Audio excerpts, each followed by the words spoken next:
Our nation's history is filled with stories of people who have achieved both greatness and infamy. Where will you stand when your mark is made? We do not all achieve greatness in the larger sense, but is there not greatness in how we comport ourselves in our daily lives, how we choose to act as citizens, how we treat others around us, and how we raise our families to believe and to act? As a country, we stand above all others in history.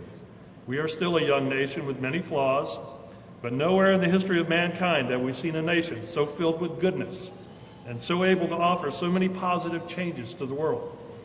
Our nation was born of strife and sacrifice, and yet oddly, it was not guns and ammunition that served to fire the passions of the people in the early days of our republic.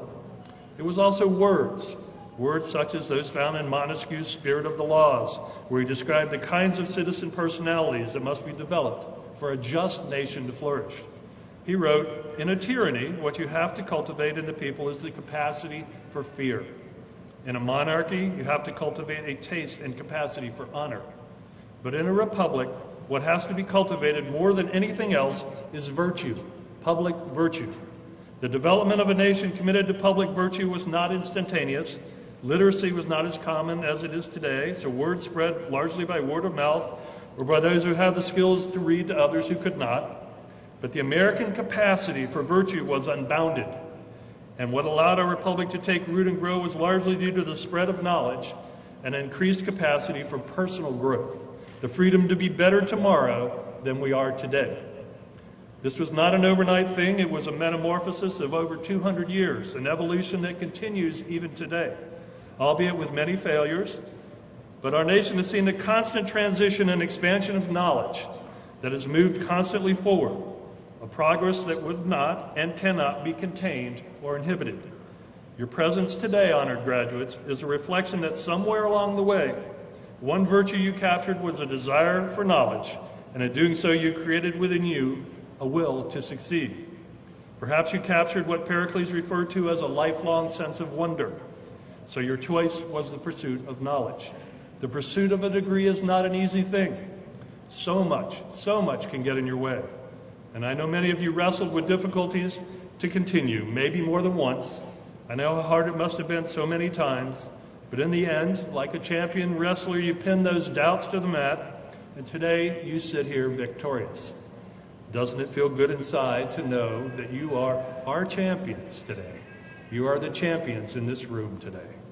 I know full well the drive and determination you must have had to get to this day, and from the bottom of my heart, I salute you. You have done something special, something very special with your lives. But to get here, I'm sure there were days you had the gravest of doubts about your likelihood of success.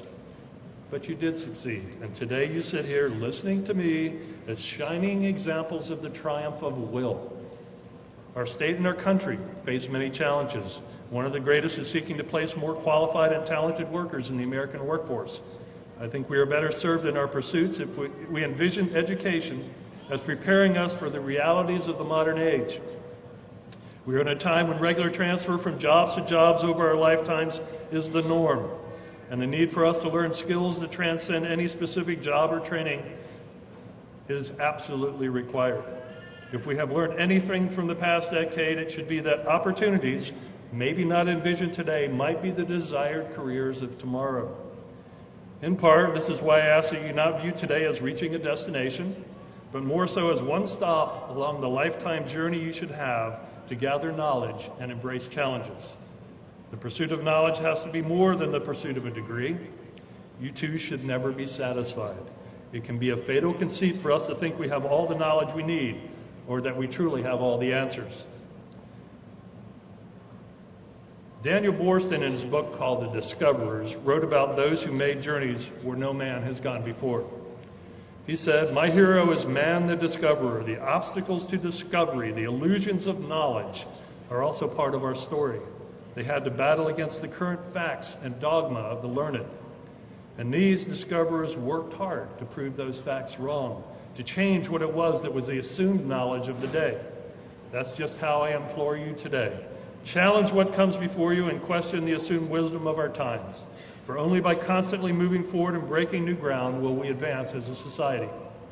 Most things worth having are surely worth working for, and often the things that we will find to be of the most value are not easily obtained.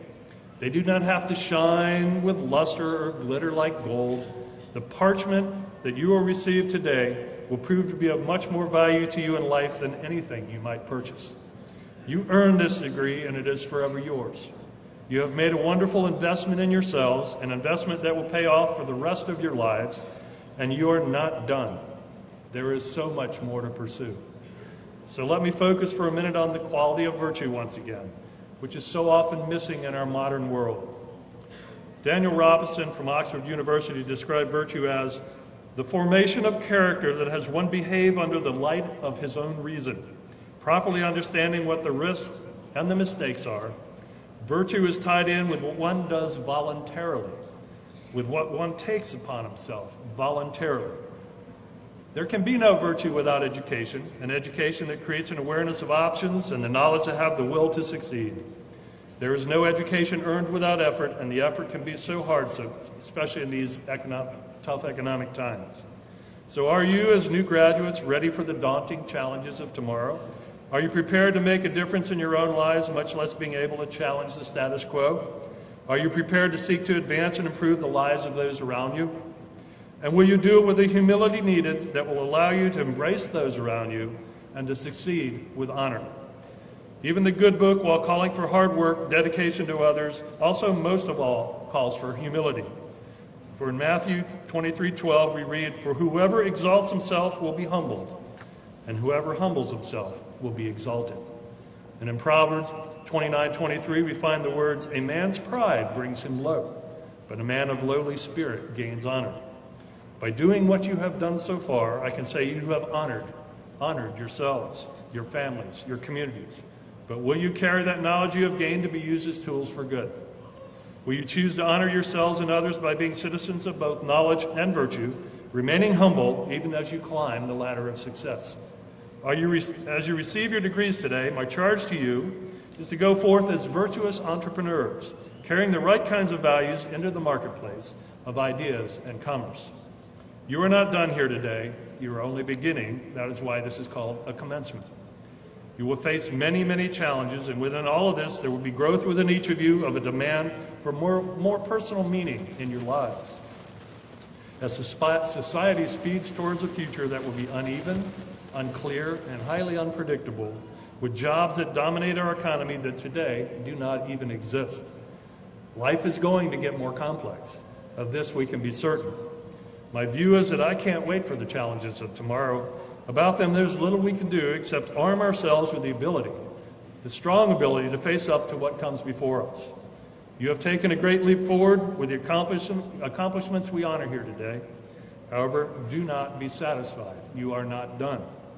I challenge you not to stop here. Go ahead and take a well-deserved rest. You deserve it, as I fully know how tired many of you must be.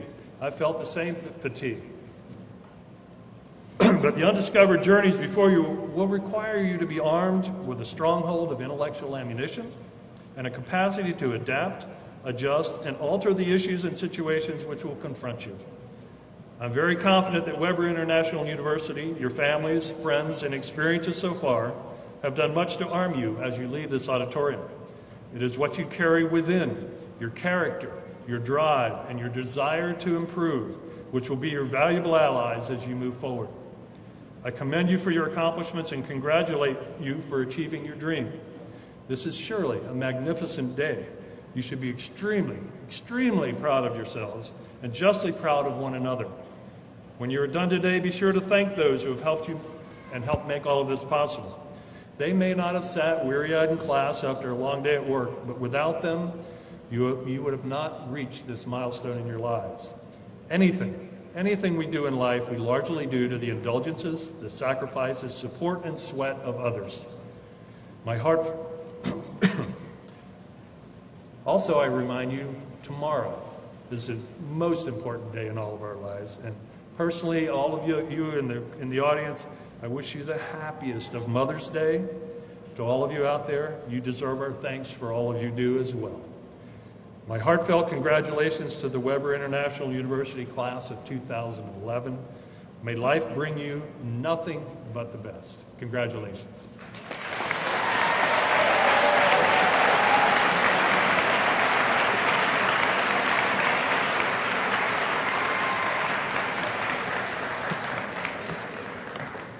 Thank you, Dr. Moore. We appreciate it.